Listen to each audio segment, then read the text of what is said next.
and I left the country when I was 5. So my parents left Britain, partly because I was really naughty, right?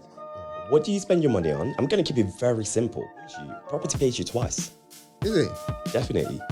You get paid twice, and the way you get paid twice. So my company is called Trinity Assets, or it's called Trinity Assets. The reason why we call it Trinity, because I focus on 3 things only: assets, profit, and income. And there's nobody I know that would want to look like him when they're 63. And for those people that don't even know who Ezra is, I'm sure he's on the pod with you. Yeah. Ezra is 63. He runs faster than me.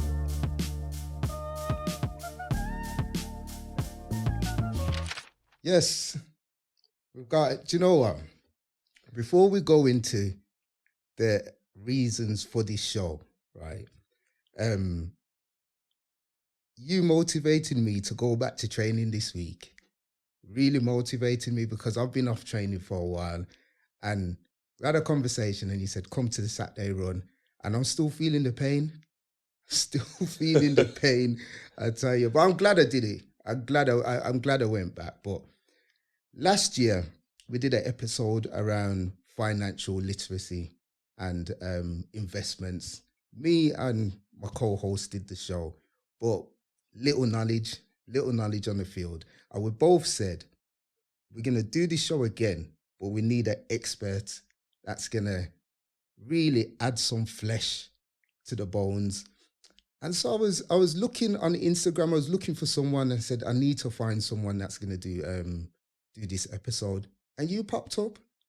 And I thought, I know this person. I know this person. And when I reached out to you, I'm glad you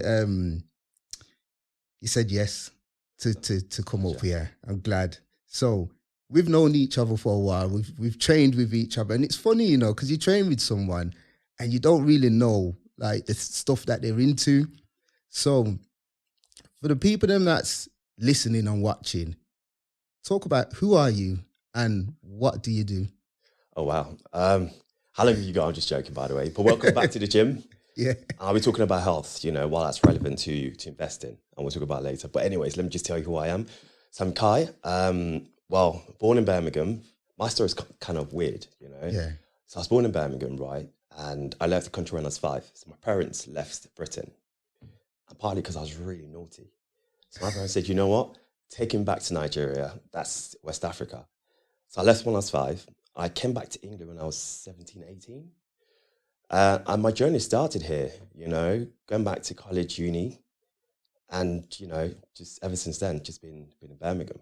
Yeah. Okay. Do you know what? You don't look like the naughty type. I'll be real with you. You don't really look like the naughty type. But, okay, so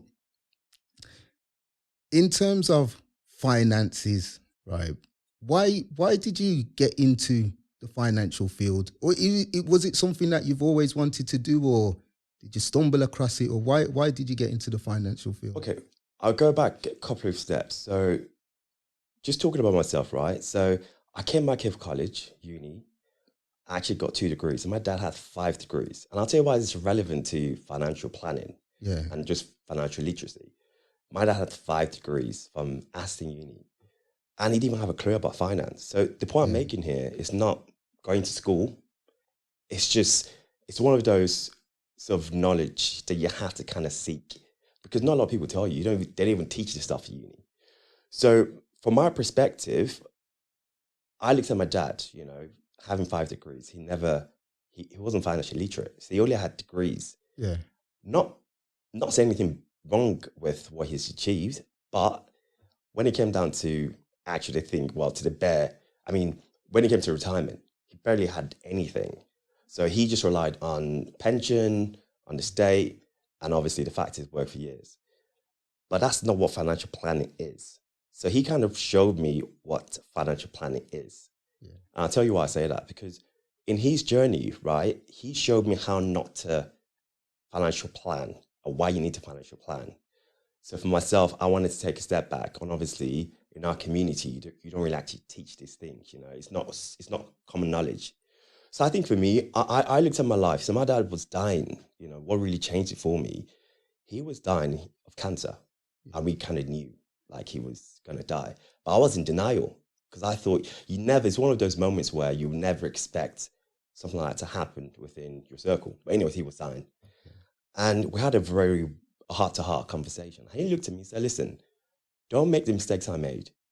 I might die tomorrow, but I've got nothing to leave, to any inheritances for you. Okay. And that kind of hit me. This guy, 5 degrees, good university, but he had nothing to his name. I couldn't understand, you know? So for me, it was a big shock for me. And I said to my dad was he was my superhero. You know, it's a classic rich dad, poor dad. So my dad we were middle class, right? We had no savings.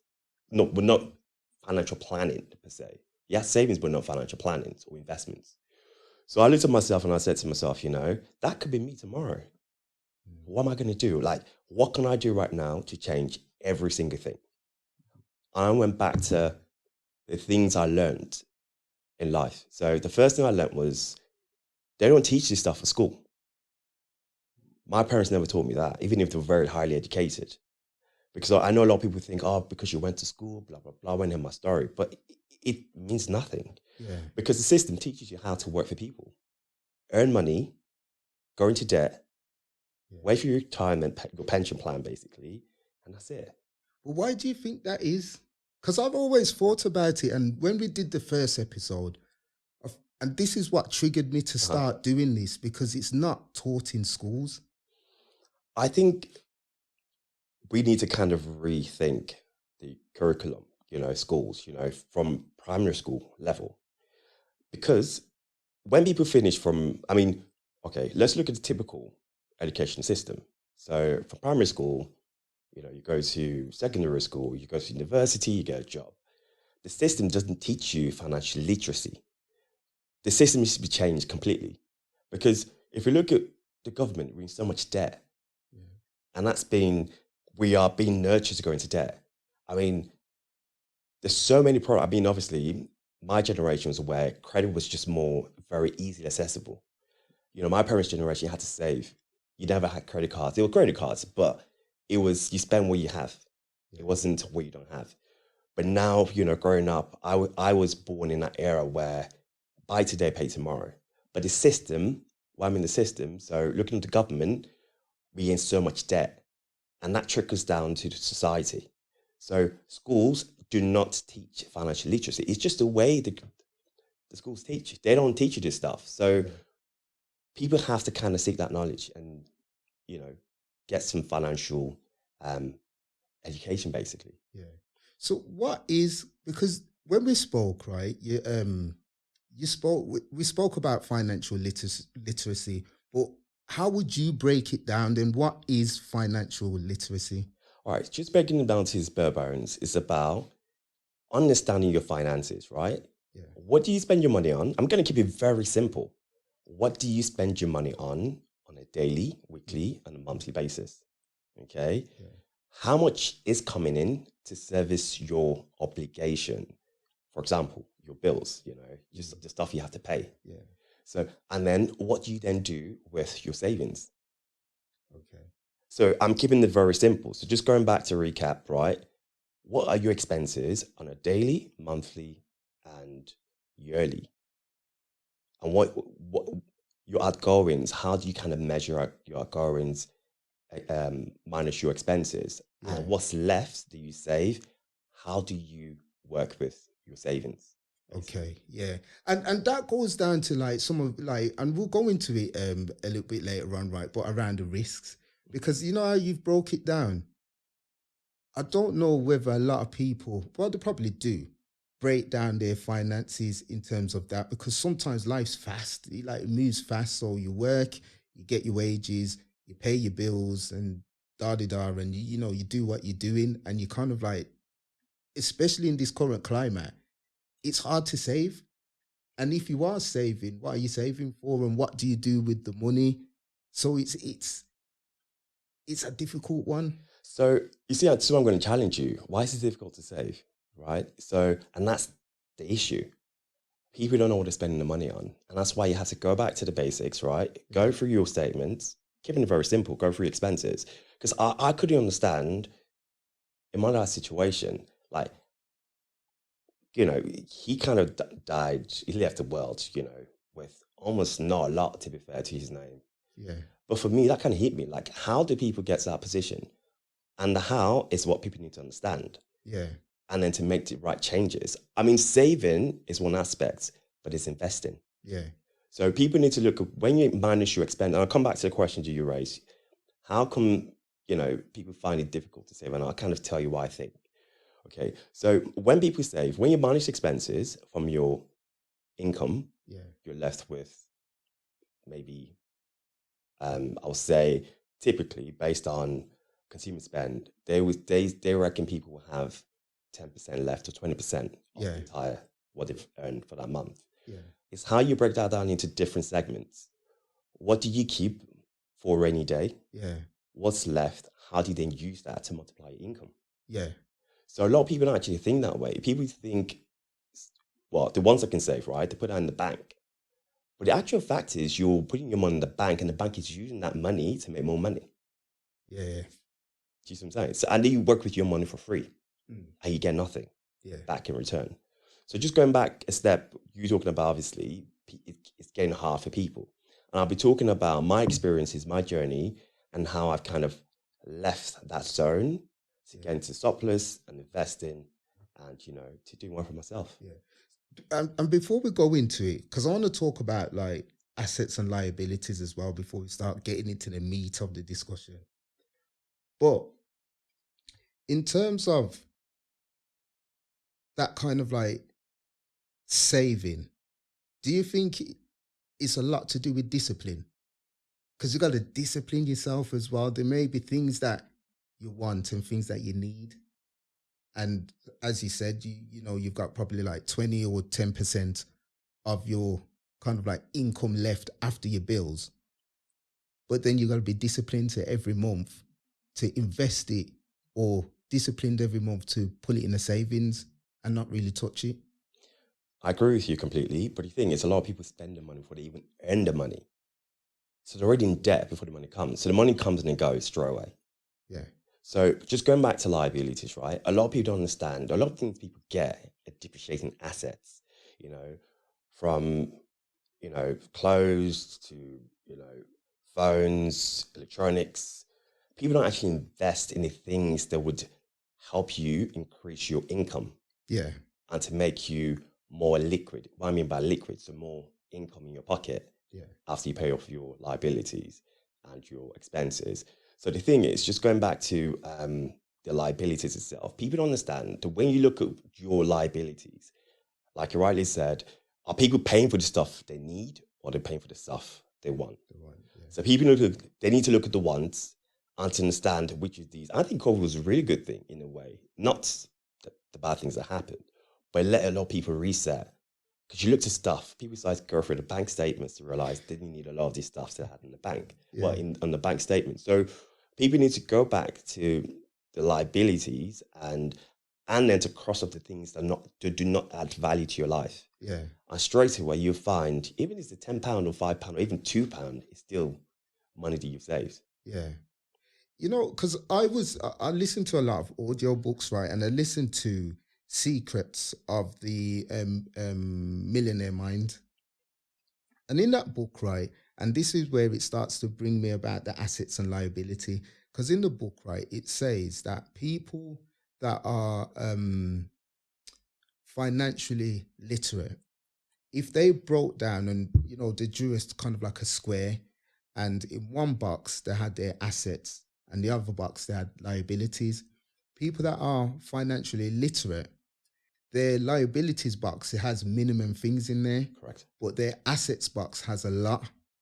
But then those that are financially illiterate, they'll have more liabilities than assets. Correct. So for people that are listening, right, talk about the assets and the liabilities and why is it, to try and work towards having more assets than liabilities. Okay. So going back to the quadrants that you talked about. So now I'm going to try and keep it very simple so people get to what I'm trying to say here without having to watch it back. The thing is, when you have an asset category and a liabilities category, you're supposed to increase the assets, so the assets pays your liabilities. And when your assets pays your liabilities, you're financially free, essentially. And that's what it's about. And it gives you a bit of extra money in your pocket. So the three ways you can actually get assets, the three ways. I've looked at so many of these things, but I condense them into three things. The first one is by buying stock shares, the things that appreciate in value. And they also give you, if you sell them, you make a profit. Yeah. And, if you keep them, sometimes you make income in dividends payment. However, with all these things, assets go up and down, basically. But you have to buy at the right time. That's why education is so important. The second thing is a business. So a business could be an asset. So for example, like a business system could be, I'm trying to give something that people get it. Okay, Uber, for example. Yeah. Okay, they started a business and straight away, they do not own any assets. They own the technology in the business system. That's an asset. So you can sell it or you can list it on stock exchange. So therefore, that's an asset. So you can invest into a business. The very last one is buying physical assets, for example, property. And that's a space I'm very comfortable in. Where you buy assets, you add value to it, or sometimes naturally, you don't need to do much. Properties in the UK typically tend to go up in value. However, these assets have ways of paying you. Yeah. They pay you in the appreciation, or sometimes they pay you in the form of income. Okay, let's go to the property game then, right? Because say, for instance, you invest in a property. Now, say if I'm on the mindset that I've invested something, I know it's an asset now because I've got it, but how does that now generate an income for me? Because eventually I may want to stop working eventually. I've got this property, so I'm asset rich, as to say. But how does that generate an income for me? Okay, so the two things I'm going to talk about here.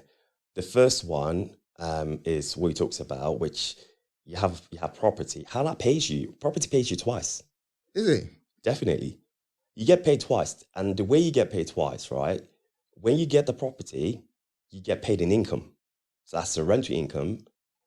I've rented property and I've been paying rental income. So the landlord obviously makes money from the income. The second way is the appreciation. So when you sell, so for example, you bought property for 100K, right? Yeah. And you've owned the property for 10 years. Yeah. For some 10 years, it's gone up by 30%. So it's gone up by 30K. Yeah. And in those 10 years, you're making £12,000 a year. So people pay £1,000 in rent. So for 12 years, you've made 120K. And then when you sell the asset, you made another 30K. So you're getting paid twice. Is that what they're called? Because I watch a lot of homes under the hammer things, right? And they keep talking about yield. Is that the yield? So yield could be misleading. I usually go by the ROI, so that's return on income, on return on investment, right? Yeah. The reason why I go by the ROI rather than the yield is very misleading. There's a lot of jargons in there.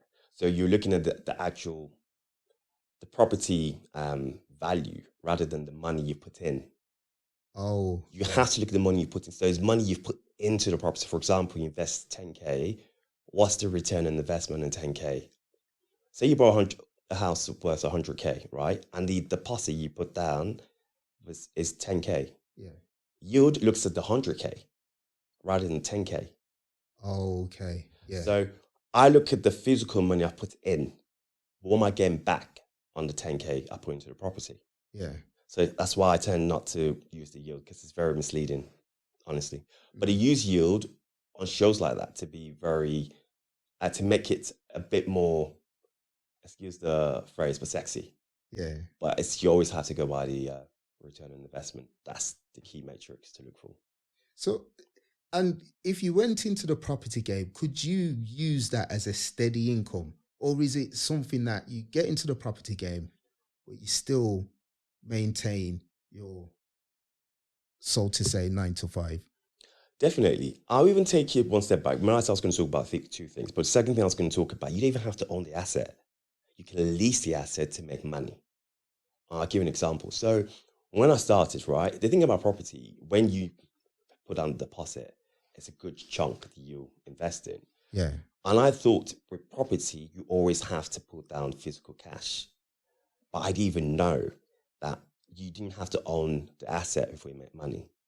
So what I did was, in my case, I'll give you an example. So my company is the biggest housing provider for HS2. That's the biggest project in Britain, in Europe. Do you know, before we go into, because people are going to ask, right, like talk a little bit about your company. Okay. What is, your company? So my company is called Trinity Assets, or it's called Trinity Assets. The reason why we call it Trinity, because I focus on three things only: assets, profit, and income. Hence for the name. So Trinity, we tend to provide quality accommodation in and out of the West Midlands region, and also Staffordshire. And we make money in two ways. We rent the property, we sell them. Typically, 80% of our properties we keep in the portfolio, 20% we tend to sell them. And we've got business-to-business clients like H2, BMW, Audi across in and out of the West Midlands. We work very close with hospitals. We house a lot of doctors. And then the other side is the direct to consumers, so direct to the renters, professionals in and out of the West Midlands. So in terms of size of our portfolio, we have over £50 million worth of assets. We have over 500 units, and we have about 200 in developments currently in our pipeline. So we're a very profitable business, and we're very, very busy within this region. Okay. So now, right, we could take it a step back now in terms of the starting, because you was talking about you didn't know that you didn't actually need to have the money to put into it. Right, okay. All right, let me give you this example. So talking about HSC, right? Okay, I started in property, and the first thing I wanted to do was to understand leverage. I want to talk about leverage. I'm sure you bring that up. Yeah. But I also wanted to understand, how can I make money without having to own the asset? And how can I gain control? So this day, I went around Birmingham. I came across HS2, and I wondered, what is this about? Because Birmingham, back in the day, this was when I came back to England, there was no bullring at all. So I don't even remember the time when there's no bullring. So, but anyways, when Birmingham went on this journey about trying to improve the environment, well, the city, there was a big city plans, and HS2 came up quite a lot. I wanted to find out, what's HS2 about? But anyways, come to long story short, I didn't realize, there were many infrastructure projects, and HS2 was a glue that was going to connect north, south, east to west, the whole of Britain. And the heart of that project was in Birmingham. And at the time, I was reading a book. Well, I was watching this documentary about Texas, how they discovered oil. It wasn't the people looking for oil that was making money. It was the people selling shovels that were making money. Yeah. Then I realized and said, hang on, if they're going to bring this project to Birmingham, which is going to be the heart of this project, where are these people going to stay? They were talking about this project was going to bring in 20,000 people in the lifespan of the project. And that's a lot of people. Where's people going to stay? Even if you're giving them all the hotel rooms, it's not going to be enough. So what I didn't realize was, okay, fine, I haven't got the money to buy hundreds of properties, but what can I do? Then I found out where these projects were going to be in the whole of Birmingham, in the West Midlands. I said, you know what, I'm going to drive there. And I drove to these sites. Yeah. And thankfully, when I drove to this site, the lads were living the site. A lot of people from London, in and out of Europe, will come to this project, this site, still working there. And I saw so many people. That's when I realized, you know what, rather than trying to bid for contracts with HS2, I'm going to sell them shovels, rooms, houses. But I didn't have the money. So what I did was, on my way back home, I started to hear the ice cream man down my street come. And I'll tell you why this is interesting. So I had this ice cream. I'm sure you're wondering, what does the ice cream have to do with the story? That's what I'm thinking. I'm sitting there and I'm thinking, where's this going? So I'm driving past, and it was a really hot day. I don't even remember. In the summer of 2019, it was a really, really hot summer. I remember that. That's just before the lockdown, before the lockdown. Yeah, it was before the lockdown. Anyway, so I told, and his name was Mohammed. I said, Mohammed, give me your number. I'm going to call you. I might need your help tomorrow. Like, it's fine. Kai, just give us a shout. On my way to the site, I realized there were 5 sites, not too far from me, because I live in Solihull, and I realized actually these sites dotted around me. I told him to meet me this site. literally it blasted a tune. You know, the match of the day. Yeah. Literally, all the lads are coming out. Straight away, free ice cream, giving them a flyer. There you go. Accommodation, hotel beating prices, blah, blah, blah, blah, blah. Literally, my phone was going off the hook. People calling me. And listen, I even got these rooms. People telling me, listen, mate, we need 100 rooms. I didn't even have 100 rooms. So the big problem, I found my demand, but I need supply. Guess what I then did was, the good thing about these phones, right? You can record something straight away. Yeah. I got my phone now. I got the site manager. Gary, what are you looking for? We're looking for 100 rooms. What's your job? Tell me what you do. Oh yeah, I'm the site manager for HS2, blah, blah, blah, blah, blah. I'm like, yes, Gary, don't worry, we're going to supply you. Straight away, I did a series on that video and I sent it to 20 estate agents. Okay, my name is Kai. I'm going to introduce myself very quickly. It's a massive opportunity for you guys to make, to secure your properties, to get people, companies to take your properties on. No hassle. We're going to pay you 3 months rent up front. There's no risk to you, blah, blah. And I sold it in the video.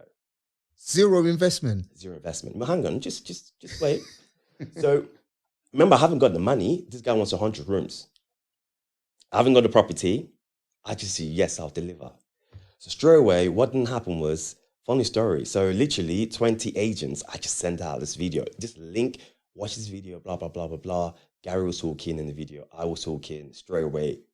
They reached out to me. Yes, we can help you. What do you need? Blah, blah, blah. I'm like, listen, Gary. I didn't even have the 3 months money up front. I then went back to Gary and I said, Gary, you know what I need from you? I need 6 months rent. You need to show me that you're committed because it's 100 lads. So I want to make sure your lads are comfortable. I want to make sure you guys don't damage your property. I need a healthy 6 months deposit. I said, no problem. I sent my invoice. They pay me 6 months money up front. So remember, these guys need 3 months money. Yeah. I needed 6 months money. So straight away, I made 3 months profit.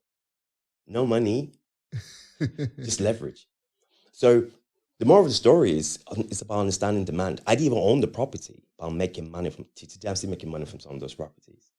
But you know what, Kai? Like, I want to wind back a little bit, right? Because you see that whole story that you just said. I wouldn't have thought of that, right? And I think this goes back to what we were saying earlier on in terms of financial literacy, right. and but also because we're going to talk about it a bit later, risk taking. Like, where is it? How is it that you had that thought process to say, this is what I'm going to do, or I've identified this and connected HS2 with properties? They need properties. Right, okay. So remember I said, university don't actually teach you things. They teach you, get a job, 9 to 5, sit on the desk, blah, blah, blah, blah, blah. What I did was, at the time, I became a really highly skilled consultant. So I spent some time with one of the companies called Go Outdoors. They're a big retailer, right? Oh, yeah. So on my last day working for them, I was a really, really high skilled consultant working for them on IT projects. So what I said to him was, his name was John at the time. He built a business from ground up. And I said to him, like, John, how did you do it? Like, what made you? He said, listen, I came from a really poor family. My family, this guy's story, I was in tears when I heard this guy's story. But anyways, I'm going too much into his story. John Graham, that's his name. He founded Go Outdoors. They do, outdoor gear. Oh, yeah, I've seen that. But they sold it to JD Sports for a lot of money. And he's going to Americanize, doing something else there. But anyways, John said to me, mental. That's why I'm getting at here. It's a mental. Someone that can kind of guide you and to find your calling, to let you know. And it's just stuff you get from university or like proper education. So he said to me, I was really poor, but I wanted to change my narrative. I realized, I didn't want to go down the route my parents went. I wanted to secure my legacy and my kids and to change the world. Yeah. He found his calling and he went through 6 categories with me and it stuck with me for life. The first one he said was spirituality. What's your why? The second thing he talks about was financials because you need to know the numbers. Do you know what I mean? Yeah. Business. He talks about personal development, because you never stop learning. Yeah. He talks about personal relationships and how do you build long-lasting people that mean a lot to you. and then spirituality again, what's your why, financials, business and personal development. So for me, he then said he wanted to change his narrative, and he had to make sure he wanted to be someone to change that narrative, and he had to do something to change it. It's either you swim or you drown, you know. Yeah. And he said, listen, he didn't want to, because parents were really poor. They were living in council estates like generations. Yeah. White guy, by the way. Mm. And he was saying, from Sheffield, Yorkshire. And he was saying, no, I want to change it. And that's the thing. Sometimes your environment, your condition, I mean, this is generations where it couldn't work. So he had to be on benefit. I mean, it was not for, he was out working. His dad got into wrong gangs, you know, in and out of prison. His mom was alcoholic. I don't mind me saying this, it's public info, by the way. Yeah. And his life was going to become the same. All his friends were in and out of prison. They were doing like, you know, some people on benefit. I'm not knocking anyone that has that sort of lifestyle, but he wanted to make a change. Yeah. And that's what it's about. So he was saying, I looked at everyone around me and I realized that, you know what, that's going to be an end for me. You know, I looked at my cousins, my uncles, blah, blah, blah.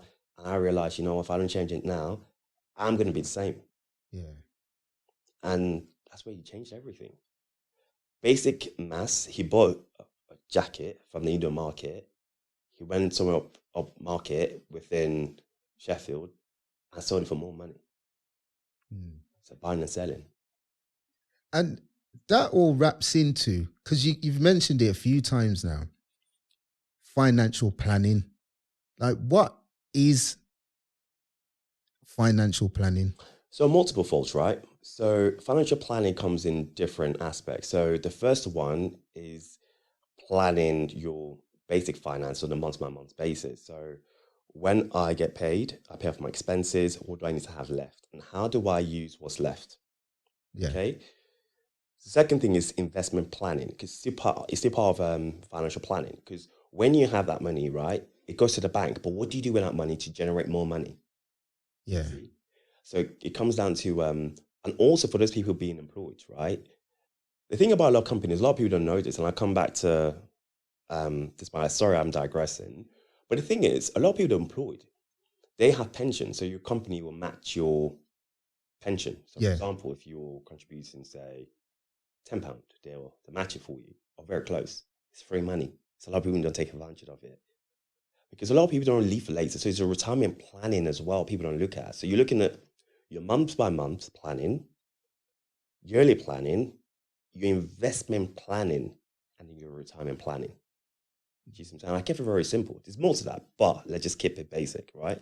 But a lot of people don't look at these aspects. You have to look on a month by month basis, because you know you're actively seeing what's coming in, what's going out. Investment as well, you're also looking at what, you know, how you can increase what's left in the bank. And also you're thinking of the future. So, but okay then, like, because a lot of listeners, there'd probably be people 9 to 5. Yes. Right. So say for instance, you've got a pot of money at the end of the month, paid all your bills, you've did what you need to do, and you've got a little bit left. What are some of the things then that you would say to invest in? Because you could leave it in the bank and probably put it in an ISA or something. Would it be worth keeping it in an ISA or start thinking of some form of investment? So I have a 70-20-10 rule, right? So you can have something called capital allocation. So you have to kind of look at the 100% of what you have and allocate them. A safe bet is to put in an ISA whilst you're thinking of what to do. Okay. What you can then do is you can do your research, and this is where it comes to investing in yourself as well. So I forgot to mention, the first thing you do is invest in yourself, because you are your biggest asset. Yeah. Do you know what I mean? Like you have this asset for life, you know, until you go to glory. So you have to invest in this asset. That's you. Yes. Okay. And how you do that is there's so much content out there. It's unreal. Books, podcasts, for example, this one. Yeah. The mentors. I mean, it's so easy to find people that can help you. Yeah. But anyway, just going back to the point you made about the what, basically. So once you've invested in yourself, right, it gives you can see very clearly because there's so many misinformation out there, and you can filter the ones that are credible, you know. And then what you then do is because with investing, there's risk. However, the reward has to compensate for the risk you're taking. Yeah. So it's all about making sure at the time, 70% of what I had left, right? I left in a really safe investment. Things like shares at the time. I put it, ISA, sorry, I beg your pardon. So I put it in ISA. By the way, it's not financial advice. I'm just telling you what worked for me, right? So 70% in ISA for now, no matter how little it was there. 20%, I put them in mutual funds. What's that? So mutual funds is a combination of different stocks and shares, which is put together by a fund manager. So these are really big corporations that have really, all they do is invest. Yeah. That's all they do. And the massive corporations. The reason why I went with them, they've got a track record. I can see as far back as, 20 years ago. Yeah. Same fund. I can see the track record of the investment of the fund,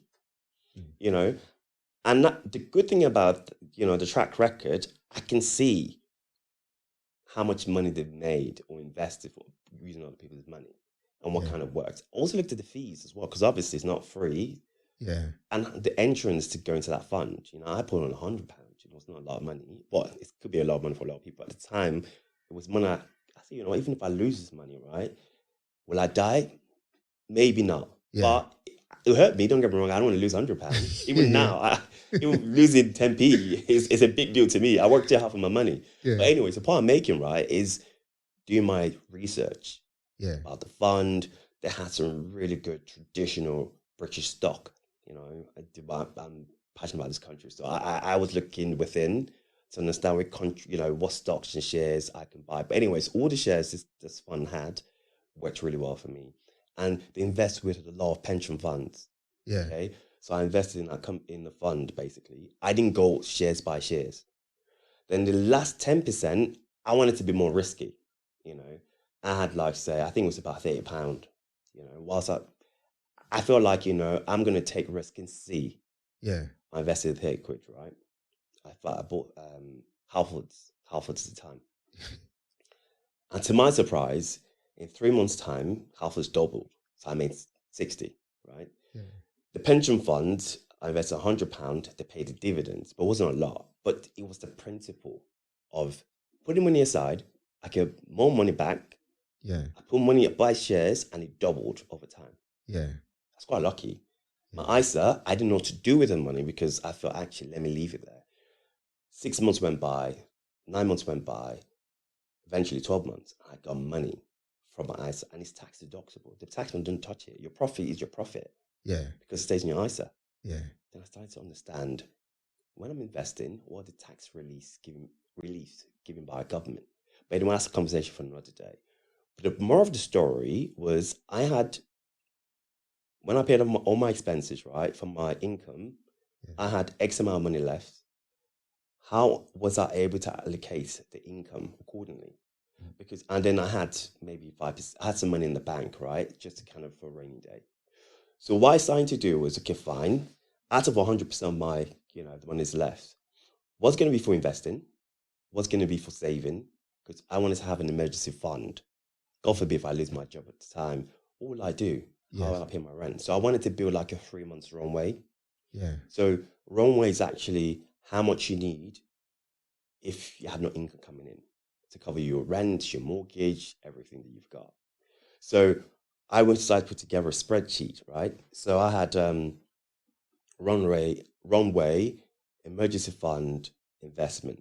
And from there, as the years went by, it became more complex. I still use a spreadsheet, by the way, to today. Is it? Yeah, definitely. So it's a very basic spreadsheet. This was coming in. These are my key expenses. So I know for the rest of the year, I know what my expenses are. I know what they are. Even the bills, I can kind of I fix my bills, right? So I kind of know what my expense is going to be for the year. Then I know on my emergency funds, how many months. I wanted to build like 3 months, but now I've built way more than 3 months. So I wanted to know, God forbid, if anything happened, I can still, pay my bills. Then my investment principle is still the same. I invest, I pick my investments accordingly. And then over time, you get better.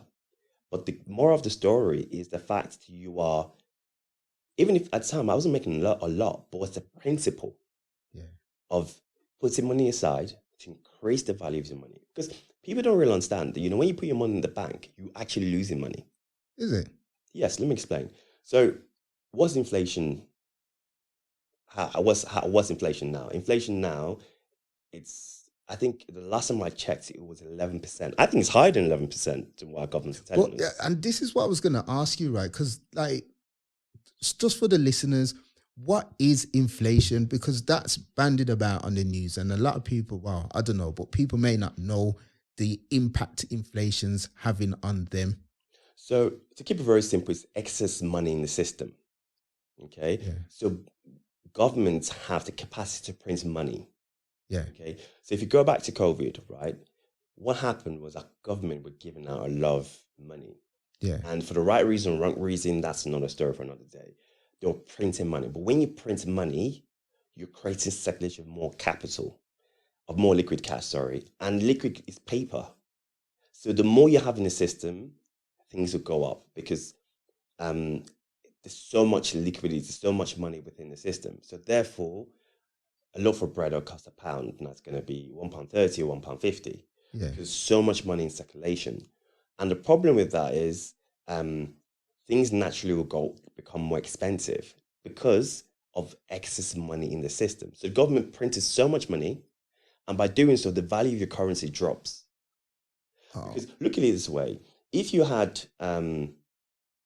all right, I don't know what trainers you've got on, but let's say they were very exclusive, right, and only 100 pairs of what you've got. Let's just say Adidas, right, yeah, and you're going to sell them for £10.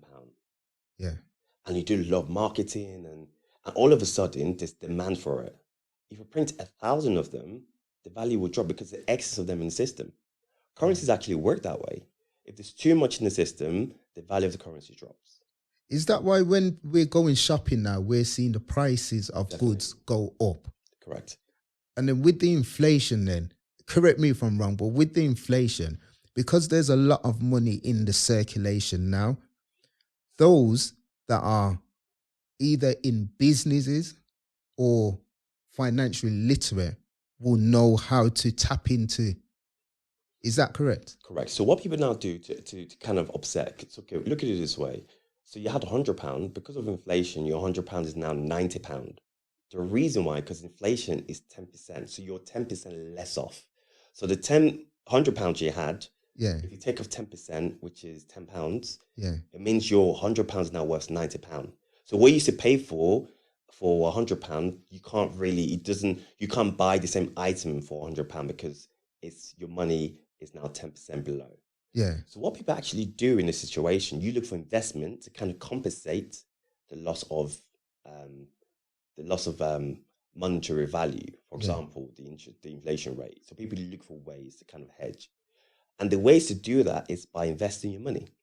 yeah, So two ways you can do that, right? You can look for an investment that would offset the fact that you are losing 10% of your money. So you need to find an investment that will give you 11% or 12%, yeah, or buy something that will appreciate in value. That's why I buy property, yeah, because my money eventually will go back up. Or I buy gold, because gold, when inflation goes up, people naturally buy gold, people naturally buy houses, yeah. people naturally buy things that appreciate in value. Because keeping it in cash means it's reducing in value. But Kai, like a lot of people that I speak to that are wanting to do something, especially people that want to set up new businesses, they'll say that they're waiting because of the inflation or the current climate.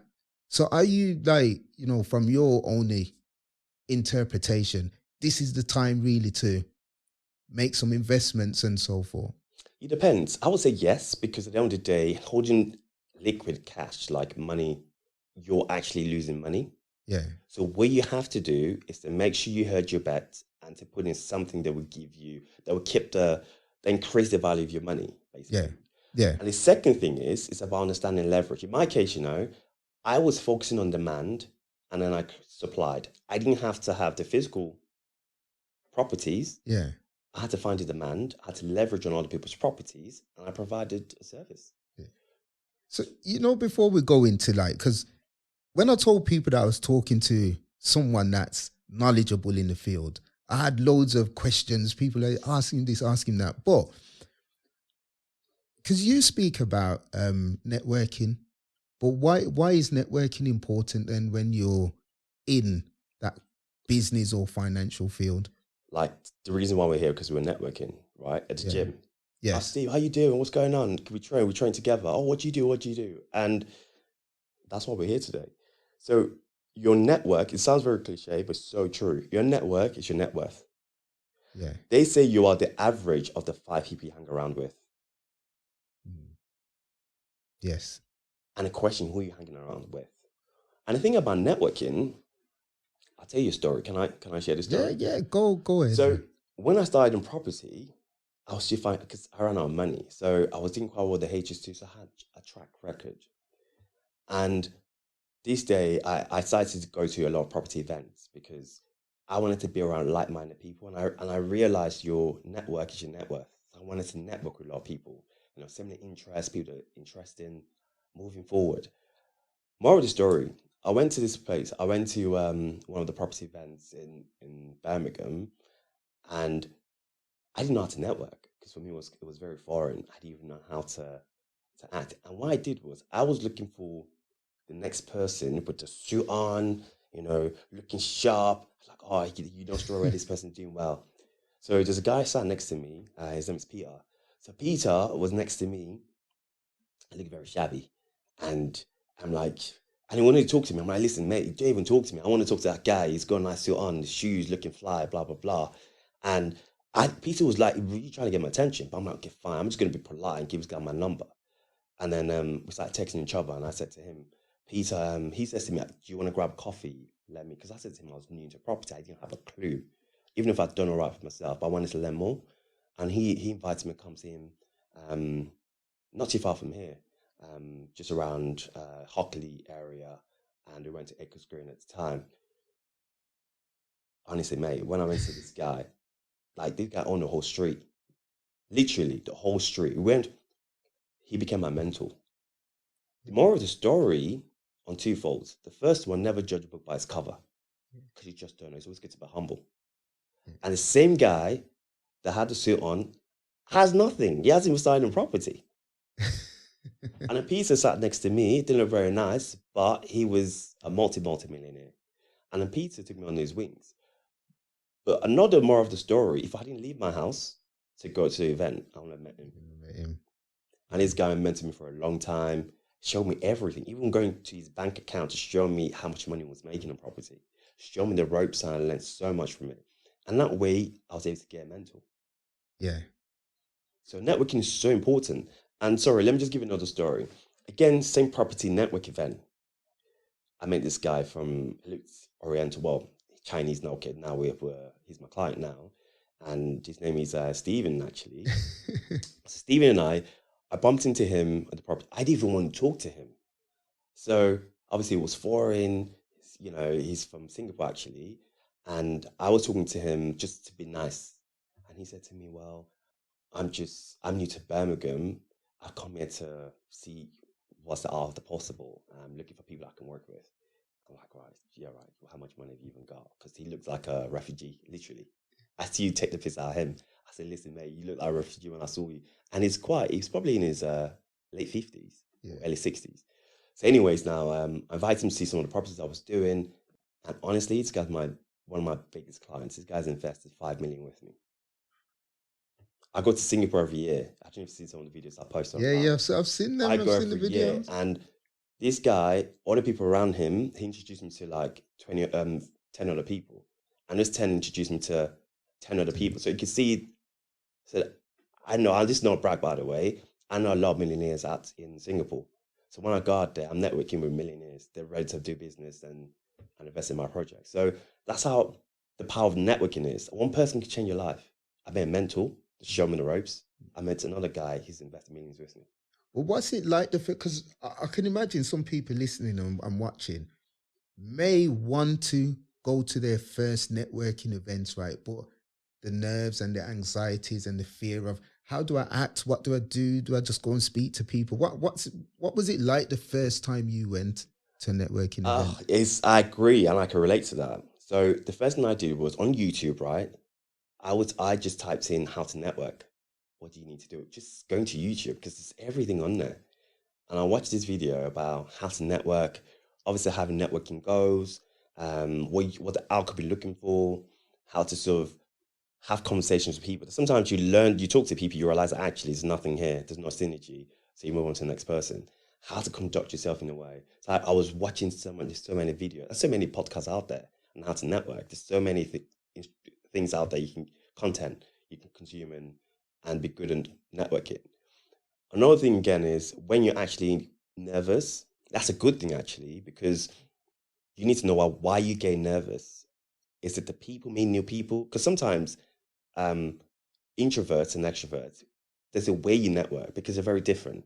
Yeah. And one thing I come to realize about networking, all you need to do is ask questions, and people almost feel obliged to answer your question.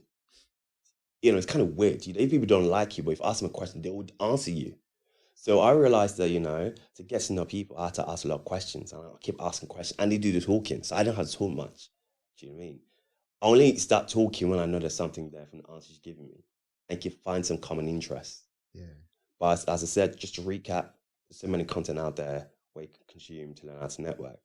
There's so many tips. We can do another pod, just learn how to network. But honestly, your network is your net worth, 100% facts. So you know what then? Because I want to give you a scenario, basic scenario, right? And just see what you would solve. Let's say, right, you've got a young couple, Yeah. right, and they're on an average yearly wage. So if we looked, because I did some research about the average wage, and if around 33k, right, for the average rate. If you're in London, you're looking around 41k for the average, and they want to buy a property, right? So they want to invest in a property, or they want to buy one, or they want to make an investment. However, right, if you look at the current climate now, the risk of recession, because they're talking about recession is potentially coming later part of the year. What would be your suggestion, right? And again, before you answer, I'm going to put this disclaimer out. I should have did it at the start, but do your own research. Everything that you're hearing today, ensure that you do your own research. Go on Google, find a financial advisor, do all your own research before you make a decision. But back to that scenario now. What would you suggest? So first of all, just to kind of be clear on the question, is it a personal property or is it an investment property? Let's say it's a personal property. Okay, with personal properties, research first, because I always say this because I know, because that's my game. That's what I do. The government have incentivized first-time buyers, so you can put down as little as 5% on the property that you want to buy, and also they give a tax relief. You don't have to pay a lot of stamp duty. In some cases, you pay zero stamp duty. So you're saving the two savings there. The first one is the fact that you don't need a lot of capital outlay. All you need to put down is 5%. So for example, if it's £100,000 property, all you need to put down is £5,000. Yeah. The second thing is any properties below, I think it's about 270 or 250k, you don't pay stamp duty. So that's another potential savings there. Okay, so those are two first things.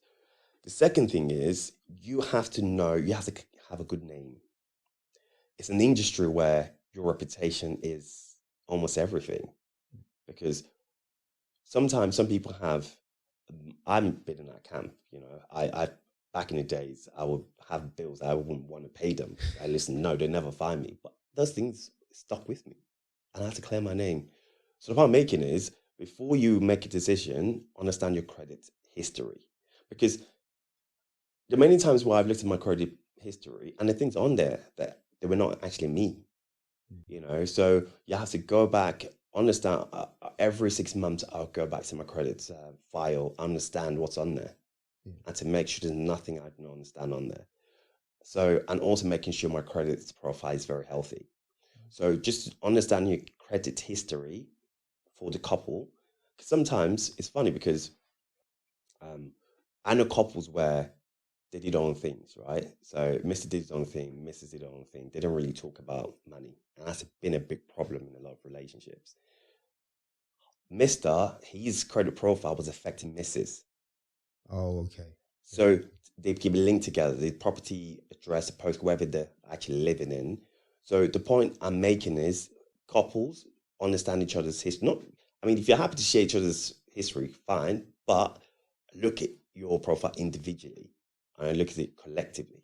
Because when you're buying a property, if you're buying it together, they bring those profiles together. So one person could be impacting on the other. Absolutely. So you've got to know your profile. The second thing is you need to know your affordability before you go to a lender. So just to kind of bring it home, we talked about the tax relief that you can get in terms of stamp duty. We talked about you can get a mortgage product of 5% of the purchase price. We've also talked about having a good name. Okay. So the other thing is your affordability. Initially, we talked about just a basic spreadsheet. What's your income? What are your expenses, right? And that way you kind of know, because banks are going to ask you. Now, the fifth thing I'm going to talk about now is buying a property in an area where the values will go up. And there's so many ways you can check. The reason why, and I'll explain to you why I'm saying that, is because when you buy property, at some point, for whatever reason, you might want to sell, you might want to remortgage if you wanted to remortgage. But the more of the story is you want your property to go up at some point.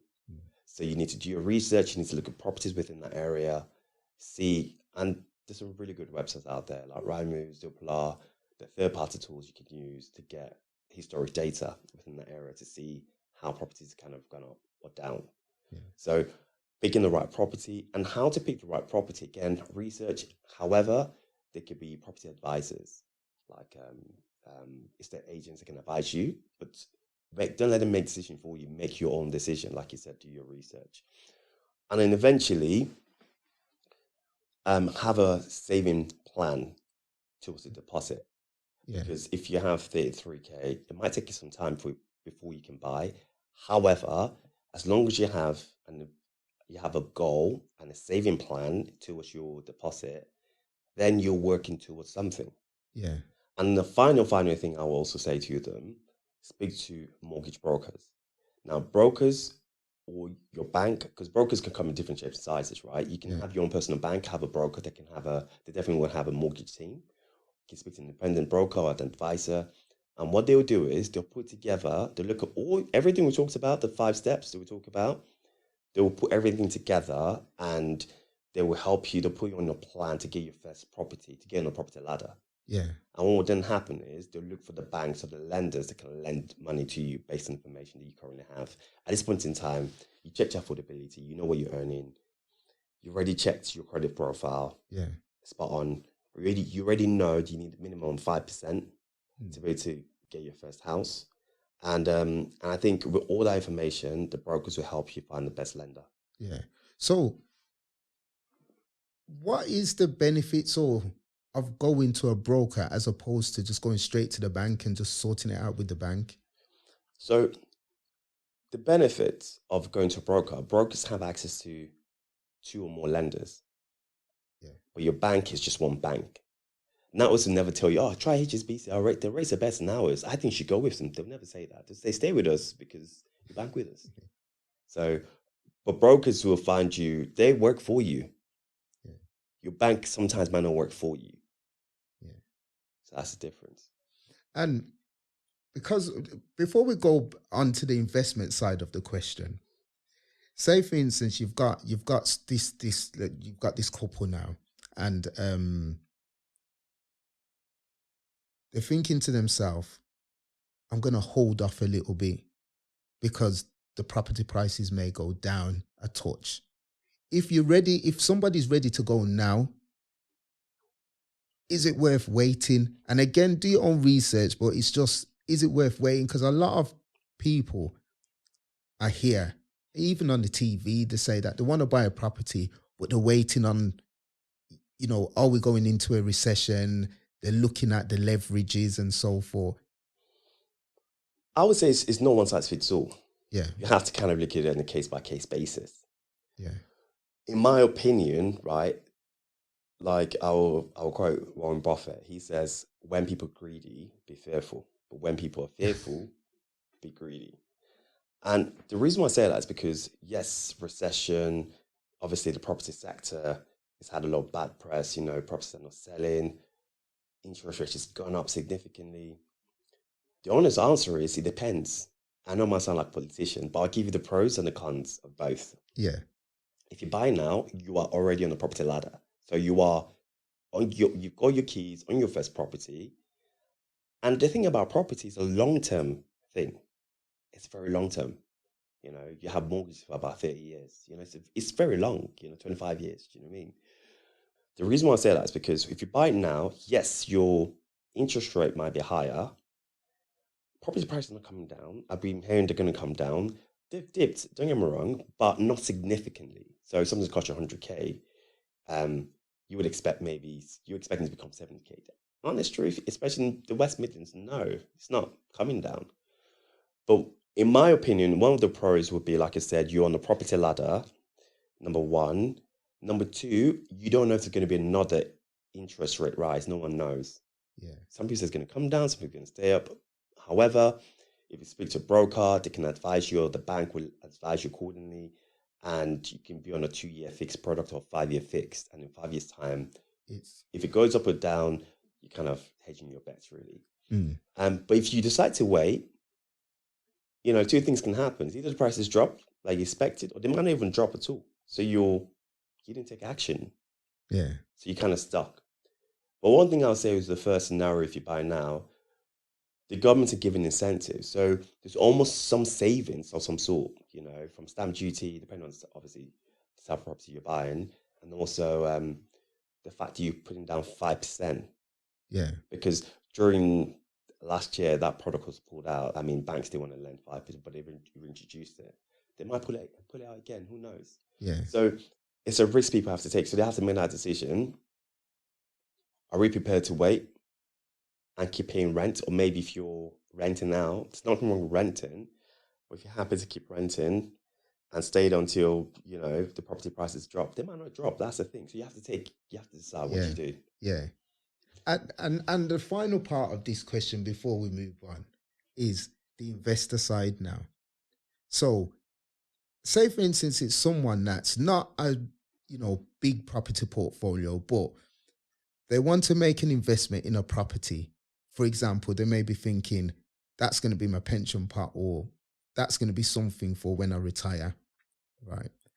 But as you said, you hear a lot of the bad press in terms of, okay, I'm going to go into a buy-to-let, but then I've got to deal with the tenants, and if they don't want to move, it's going to cost me and so forth. Is it wise someone that just wants that one property, they don't want a big property portfolio, but just one property to rent out and just leave it there until it's paid for, and that's, like, as you say, an asset? Mm-hmm. Is that something worthwhile someone doing? Or what is the pros and cons of doing that? So in my opinion, I'm going to be biased, obviously, but I'm going to keep it very neutral and unbiased as much as I can. So if you look at England, people say, God, stop making land. We live on an island. We have too many people. There's always going to be an abundance of tenant. Now, in terms of, with regards to, obviously, risky tenants, I might actually pay. This is where a lot of people have to do a lot of vetting. There's some thorough vetting that people actually do, which is legal, by the way. Yeah. To get history from the from the employer, and some people take as far as going through the bank statement. So they have some tools you can use, which connects to the bank of the tenant. You can see the history, and now we can look at people's credit profile because we're allowed to. So you can get to vet the tenants thoroughly, and the tenants really want your property. They'll go for all the checks because your property is quite good. The second thing again is, don't forget, remember I said with property you get paid twice? Yes. So that's a big incentive for people to go into, especially if you're thinking very long term. If you're thinking, because slightly off topic, but we're going to that era where in my parents' time, the pension was really good. But in my generation, there's barely any money in the pension. So to have a pension with your workplace, right, on a state pension, but property could be that sort of top up for you, where you're having a long-term view, and the property naturally, you know, appreciate. And if you go through the right process in selecting your tenants, you have paying tenants. I've seen tenants that have been in property, same property for 25 years. Yeah. Yeah, they paid off the mortgage for the guy, literally. And then would that person just keep that property there, or you can probably sell it then? And You can sell it, you can get debt on it, you can do anything you want. Now it's paid for and it's gone up in value. yeah, Or you can sell it. I know people that are actually doing that now. So they're selling it to pay for the care in the future. is that like people going into like care homes and Yeah, so forth? correct. So people use that to say, or even retire, go back to wherever they like to go to, the West Indies, for example, or Cyprus. Or I've seen a lot of people, like my uncle, aunties, they've done that to just sell it and then just relocate. Relocate somewhere else and then use the amount of money. They're living well, very comfortable. Really can't make for treatment in the UK. Yeah, go out there. And look, because we're gonna start bringing it down a little bit now. But you've been talking about borrowing, right? And a thing called leverage. Now, if I talk about myself, I don't like borrowing other than my mortgage. I'm a bit shaky when it comes down to borrowing money, right? And what I've found, right, when I do a lot of research, and I find, right, that when you don't take risks and you don't borrow, you're at a disadvantage because you miss opportunities that could be there. So if you just break down really what is financial leverage, right? And why is it important that you keep, because earlier on you talked about using like other people's monies to, do X, Y, and Z. So what is that financial leverage? So for me, it's very simple. So I work with the bank's money to make me money. Yeah. So the bank will give me the money in mortgage, and then I get the tenants to pay the bank's mortgage and to give me more profit. So I'm actually using my money. So let me kind of break it down to actual something that's physical. So, okay, so one of the first properties I actually bought was 130K. Yeah. Right?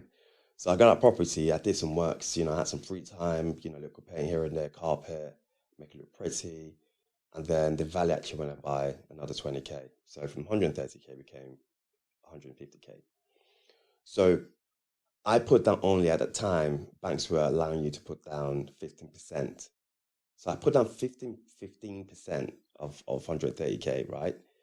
And the bank funded the entire 85%. When you say they funded it, like that's the more like... Correct. I only put down 15% deposit. Yeah. Okay. And the bank funded 85%. I don't know which other business or any other way that I can think of that the bank would give you 85% of the money you need. Yeah. That's powerful because at the end of the day, think about it. If I was to put on the whole 130K cash, I wouldn't be able to get any property. But the banks are willing to give you, say, Steve, there you go. Here's 100. This 85% of a property costs 130K. Go ahead. And with no track record, nothing. All I had was a clean name. So I'm using the bank's money to make. So I know what the crazy thing is. When the tenant paid me rent, £750, right, rent, the bank put in the lion's share of 85%. But I'm getting the lion's share in profit. What do you mean the lion's share? All right, let me explain. So the tenant was paying £750 per calendar month. Yeah. The mortgage was £200. So by the time I paid the mortgage, the bank put in 85%, right? They should be getting 85% of the profit. Yeah. But I'm giving them 15% of the profit, saying, there you go, here's 200 quid. I take 550 in my pocket. So that's leverage there. You're using the bank's money to make more money. And hear the joke now. The property I then refinanced because I've increased the value by 20K. So I got back some of the money I put in. I got back some of the 20K, even all of it. I got back to 20K. I refinanced.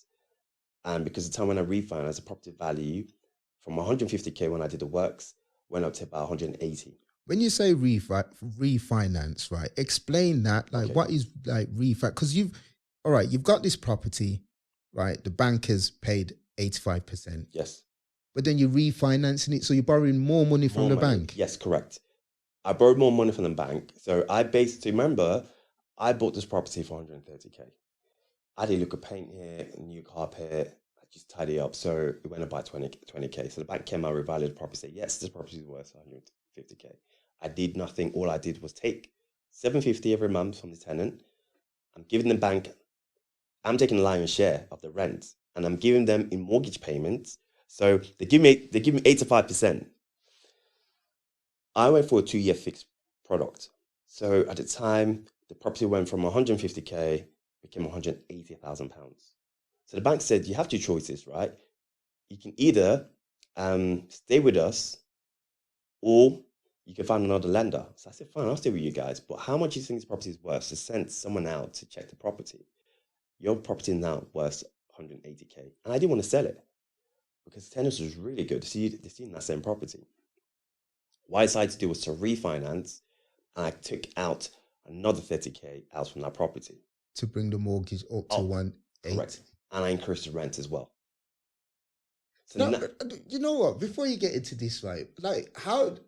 This is what I'm saying. Where did the mindset come to get into knowing all that? I had to understand the mental. However, I had to understand what's good debt and bad debt.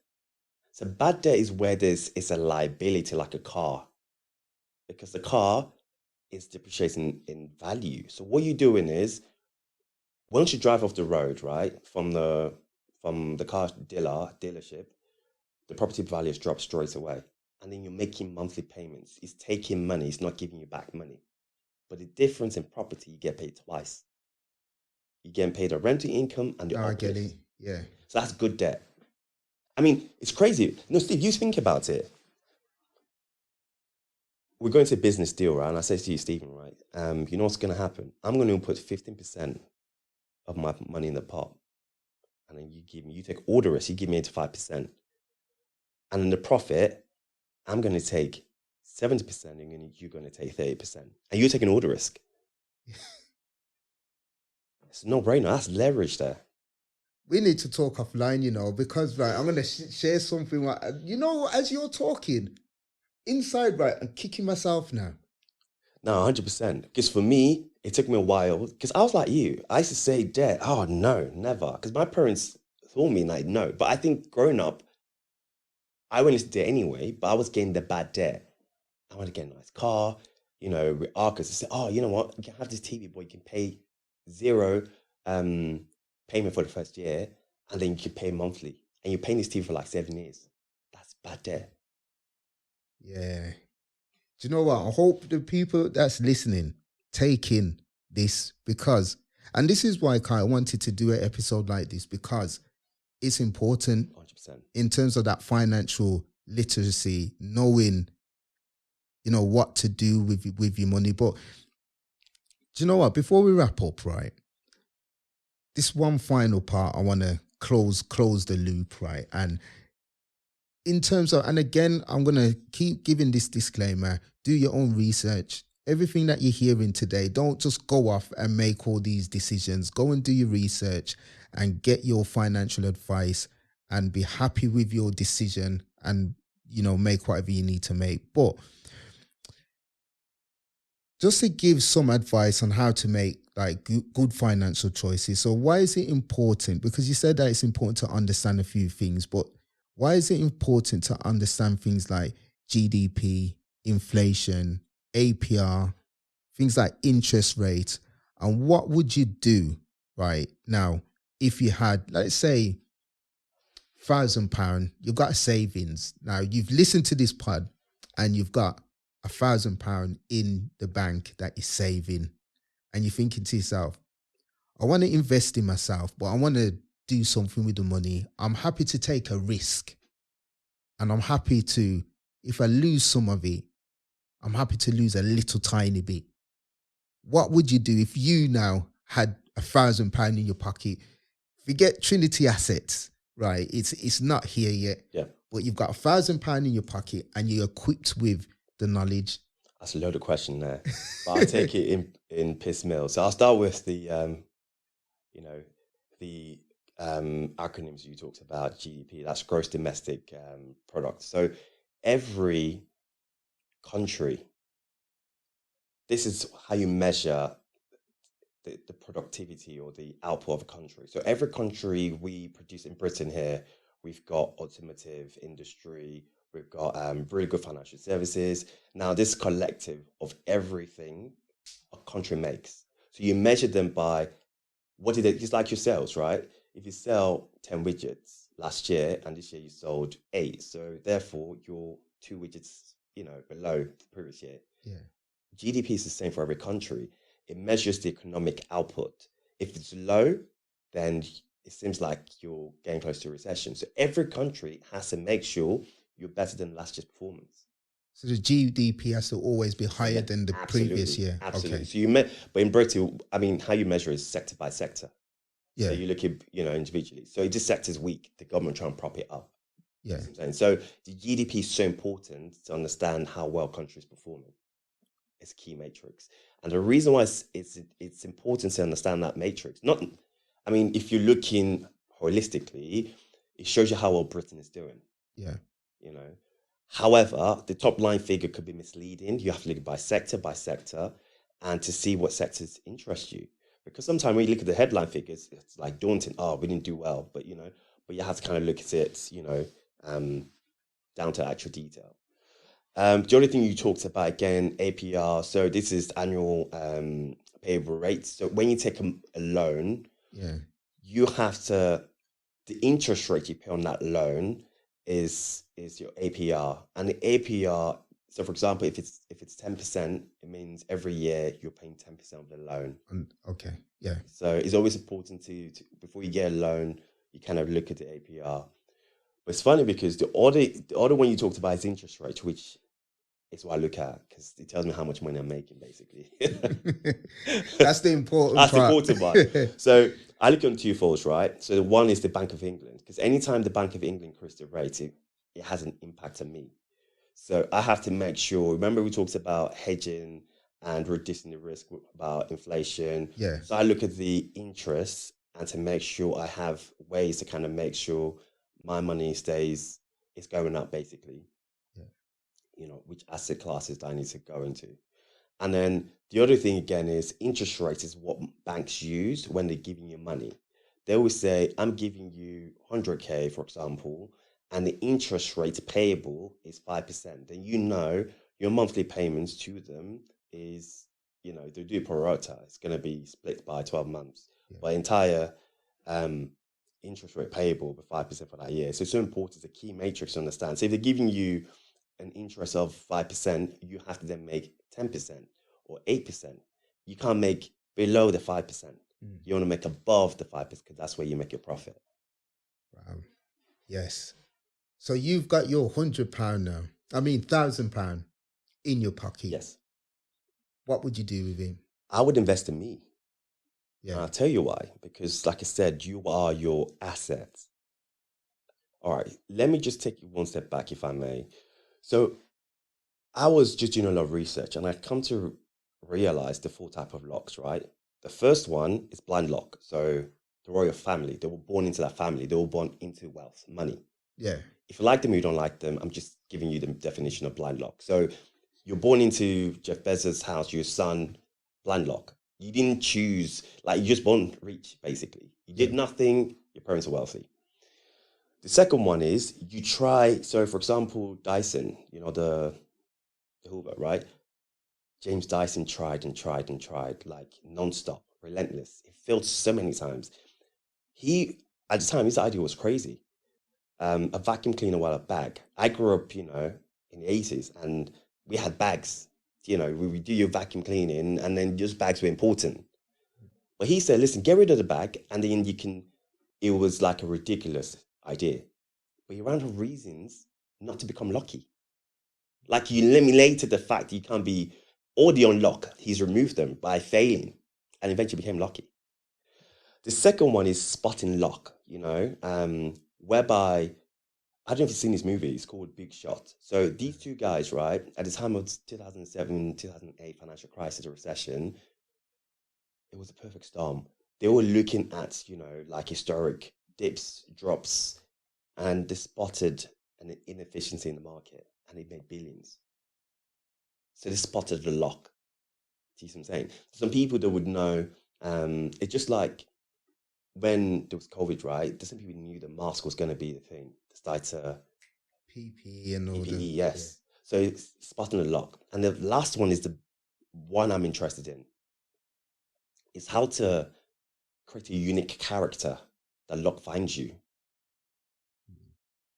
Let me give an example. Ezra, the gym, you and I go to the same gym. So Ezra, he's built this character that people, when they see him, all Ezra needs to say, I feel like Ezra leaves a lot of money on the table. Ezra needs to say, when you're 62, what would you like to be?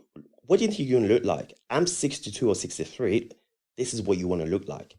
And there's nobody I know that wouldn't want to look like him when they're 63. I mean, for those people that don't even know who Ezra is, I'm sure he's on a pod with you. Yeah. Ezra is 63. He runs faster than me. I don't know how Jason is, but I want to look like him when I'm his age. Like, literally. Yeah. But it's true. So you want to build a unique character. I can give you tons of people like Joe Rogan. Like he's built a unique character. People want to work with him. I mean, sponsorships, I'm sure opportunities going out of his mind. So you want to build a character. And how to build that is by building, how to attract lock. And how to build that character is about three things. It's about having the right brand. What's it about Steve that makes him attractive? Yes. And, what's your mindset? Like, what's your mindset and what's your reputation? And that comes with a lot of accountability. So in my case, then what I had to do was, what skill set do I need to be able to create assets, profit, and income? Which, obviously back to Trinity, but I'm keeping Trinity aside, like you said. Yeah. How can I create assets? How can I create profit? How can I create income? And came back to skills. Like, what skills do I need? Okay, fine. How can I spot assets? So I went back to mentoring, acquiring skill set that can make me spot really good opportunities like assets. Okay, fine, you get the assets, then what? How can you make profits and how can you make income? Education. So I pay for education in myself to use that to become attractive. And now I'm being very humble saying this. My phone's buzzing now. There's people calling me for opportunities. Like, I'm inundated with opportunities because I've created a unique character where when people hear my name, they think of property first of all. Yeah.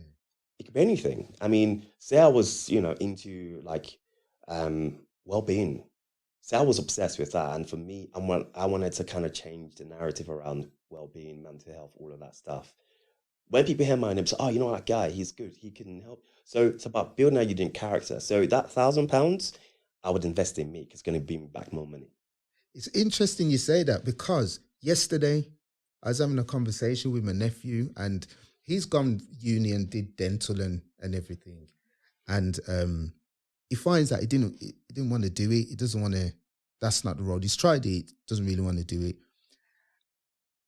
And yesterday he said to me, he said, look, he's going to invest in himself.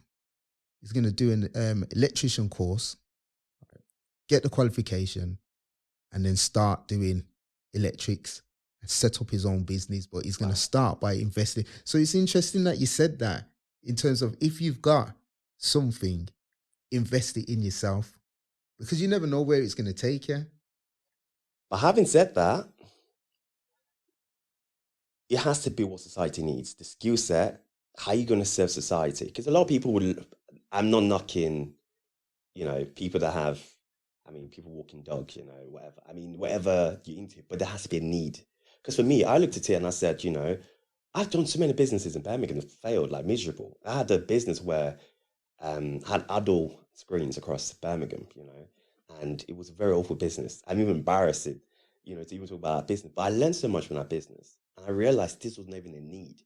And I went back to me and I looked at my life and I said, you know what do people need? I started for myself. Okay, I need food, and it's obviously I need a roof over my head. You can't do without. It's one necessity. You can't. Even the homeless people have a roof. They're going in this to breathe. No, I'm not. This is not me having a go with them. But the moral of the story is it's going for the needs. don't get me wrong, some ones they're profitable, but for me, I want some certainty.